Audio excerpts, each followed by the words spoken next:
I'm coaching the interior D-line, the nose guards and the tackles. That's what I'm coaching. So who do you have there? Like who?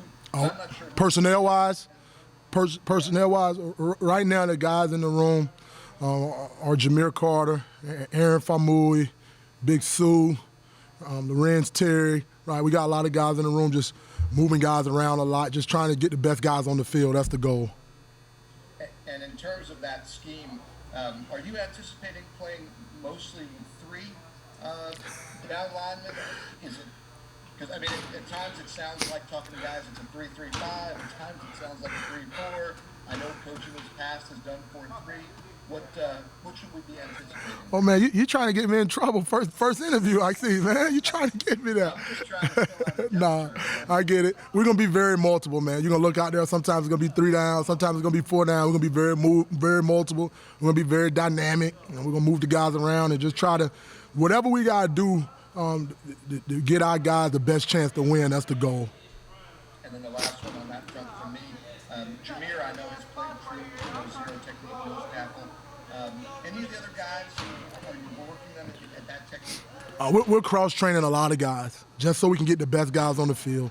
Sometimes you'll see Aaron play a shade, 2 eyes. Sometimes you'll see Big Sue, Lorenz. You'll see guys, we're just being very multiple. And the goal at the end of the day is to find the best guys to give us the best chance to win. And then we want to play as many guys as possible.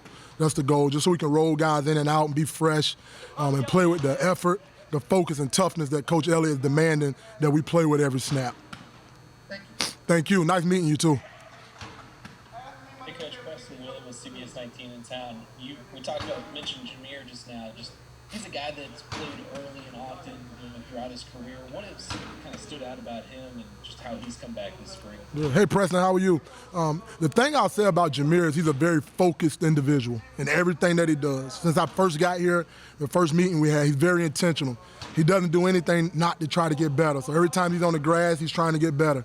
Every time he's in the weight room, he's trying to get better. When you look at what he's doing in the classroom, he's trying to get better. So I can't take any credit for that. His parents do a great job. He's very focused. He's very intentional about getting better. He's a very sturdy guy. That's the guy, we can't get moved in there. It all starts with stopping the run, and we know it starts with stopping the run inside. So he's been very good thus far this spring, and I love him because he's the same guy every day. He's been a guy that just shows up and go to work. We also mentioned Famui and Sue. Those are 2 guys that at one time they were in the transfer portal and they decided to come back. Just how much of a boost is it, especially for depth? Because I know that's been an issue in other places in the roster, just to have those 2 guys back. It's been awesome. We love guys that want to be here, and we're glad those guys decided to stay. Aaron is a really dynamic player. He's been really good. He's good against the run. He's got ability to rush the passer. He's been really good so far. He's a guy that plays extremely tough and physical and hard. And right now he's in a good spot. Extremely glad he's here, and Sue's coming along. He's coming along. We're demanding a lot out of those guys. We understand we got to be really good on the inside to stop the run, so then all the things that Coach Rudd do that make him very efficient, we can do those things, but it all starts with stopping the run. And that's the mindset that Coach Elliott is instilling in our football team, a toughness mindset. So that's what we're trying to do. Thank you. Jackie from 24/7. Nice meeting you. Nice meeting you, Jackie. One of the things, last week you guys had your first scrimmage. What was your first impressions about how the D-line worked in live situations? And are you happy of where that group is a little halfway through spring? Well, I think if you ask any coach right now if he's happy, he'll probably tell you no. We got a long way to go. The one thing I do appreciate is I really believe that guys are showing up every day intentional trying to get better. I think we're grasping what we're doing. We're still learning how to play with the type of effort that it's going to take for us to be successful. That's the big key. We want to play hard. That's the goal. That's a non-negotiable for Coach Elliott. And that's what we're trying to do, trying to build that, the effort, the focus, and the toughness that it takes to play each and every snap, right? And learning how to have a windshield wiper mentality. Once I do it, that one's over, do it again. Once I do it, that one's over, do it again. So that's what we're trying to learn how to do. We got a long way to go. I think the guys are enjoying it. But we understand that the goal is just to climb the mountain and get a little better each day. Right? If we get a little better each day, we'll look at the back of it and like where we are at the end of this thing. Hey, Coach, Damon Dillman from Cavs Corner. I just wanted to ask you, what drew you here to work with Coach Elliott and just basically join this staff and be a part of this? Yeah, I tell you what, I come from a good place. The Naval Academy was a good place to me. Coach Ken Martololo, don't know if you know him, is one of the best leaders I've ever been around, but Coach Elliott is special. He's special to me. I met Coach Elliott back in 2005 when I didn't know what I was doing. You know what I mean? I was at Winston State and just learning how to be a coach. And Coach Elliott was at South Carolina State. And you know, in this profession, you watch people. He was super humble the first time I met him. He was a really good recruiter. Then he went to Furman, and they gave him the area in North Carolina at Furman, and he came over and spent the day with myself and Coach Gaither. And I got a chance to be around him, and he was just a really, really good guy. I thought he was really good. He was very intentional. He was really authentic. That's something that I like.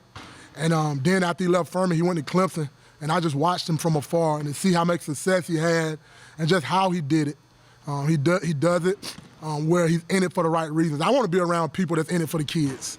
That's my main goal. I think that's why I've been put here to positively influence kids. And we understand we got to coach the game of football, and we understand, right, our goal is to win football games, right? But the number one goal, right, is to build championship men. And when I watched Coach Elliott from afar, I knew that if he was fortunate enough to ask me to join his staff, that I was going to jump to the opportunity because of who he was as a man. Right, he's a family man. That's important to me. I'm married with 3 kids, right? Being a football coach is extremely important to me, but being a husband and a father are as well. So just to be surrounded by him, seeing the guys he brought on the staff. I had a previous relationship with Coach Gaither, really good friend of mine. I recruited Pace Academy, Coach Slade. He's awesome, you know, really good friend of mine. I got mutual friends with Coach Hagans. I went against Coach Rudd and Coach Cox at Air Force. So for me, it's all about the people. And then this place, Virginia, we understand the history, the tradition that they have, all those things. For me, I had to jump at the opportunity. Hey, Kevin, it's Greg McNeil from A Daily Progress. Kind of along those lines with knowing Coach Rudd, or coaching against Coach Rudd and Coach Cox.